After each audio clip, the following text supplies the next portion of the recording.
ბოლო 3 თვის განმავლობაში უკვე მეორედ ამერიკის შეერთებული შტატების სენატში ეგრეთ წოდებული მეგობარი აქტის მიღების ინიციატივა ჩავარდა. მმართველი გუნდის მიერ მტრულ აქტად შეფასებული კანონპროექტი მათივე თქმით ოპოზიციის კარნახით არის დაწერილი და მისი კანონად ქცევა ოპოზიციას და მათ მოკავშირეებს საქართველოში დესტაბილიზაციისთვის სჭირდებათ. ნინი გოგიშვილია თემით პირდაპირ ეთერში.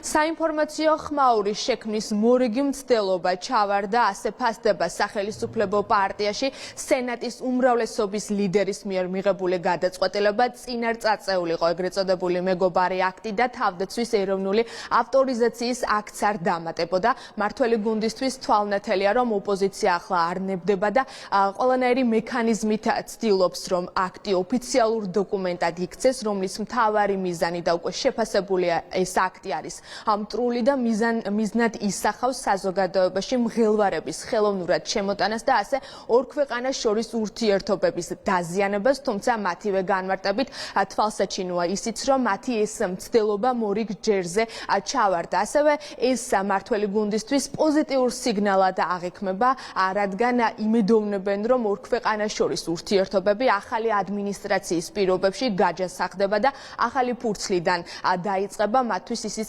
ნათელია, რომ მიღებული გადაწყვეტილება უმრავლესობის ლიდერის მხრიდან არ იქნებოდა ერთპიროვნული და ამ გადაწყვეტილებას სხვა სენატორებიც ემხრობიან. რაც შეეხება ოპოზიციას, შეიძლება ითქვას, რომ იხტიბარს არ იტეხენ. ნაციონალურ მოძრაობაში კვლავ ამტკიცებენ, რომ ეს დოკუმენტი, კანონპროექტი კანონად იქცევა და დამატებით ამბობენ, რომ სენატორებს მტკიცებულებებს წარუდგენენ ამისათვის.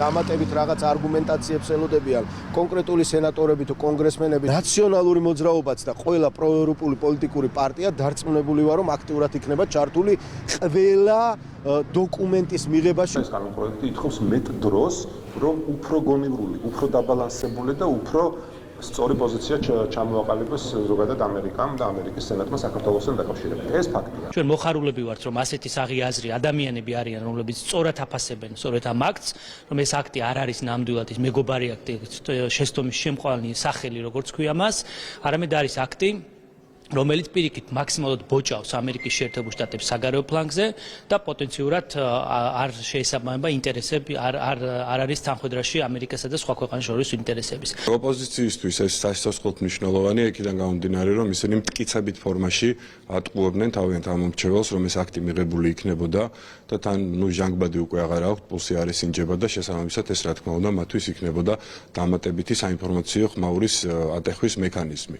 მაგრამ ჩვენ ხედავთ, რომ ეს დებულია, არავინ არ აპირებს ამის მიღებას, ჩვენ ველოდებით უფრო კონკრეტული ნაბიჯების გადადგმას ამერიკის შეერთებული შტატების მხრიდან. მათ იციან, რომ ჩვენ მზად ვართ, რომ კონკრეტული გზამკვლევიც კი გავწეროთ დროსა და სივრცეში თუ რა ნაბიჯები გვაქვს, ჩვენ გადასადგმელი იმისათვის, რომ რეალური პარტნიორობა და რეალური მეგობრობა დაიწყოს ამერიკის შეერთებულ შტატებთან. ეს არის გარკვეული კონსპირაციული გეგმა, რომელშიც ჩართულია მათ შორის ჯო ვილსონი და მთლიანობაში ერთ-ერთ ნაწილს წარმოადგენს იმ დიდი სცენარისა, რომელიც საქართველოს მიმართ უნდათ რომ განხორციელდეს.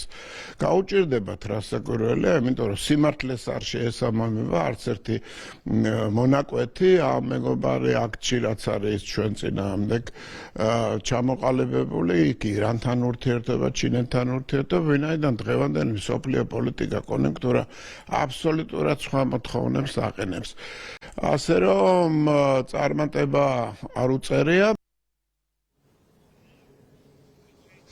ბოლო 3 თვეში უკვე მეორედ ოპოზიციისა და მათი მოკავშირეების მიერ დაწერილ ეგრეთ წოდებულ მეგობარ აქტს სენატში უარი ეთქვა.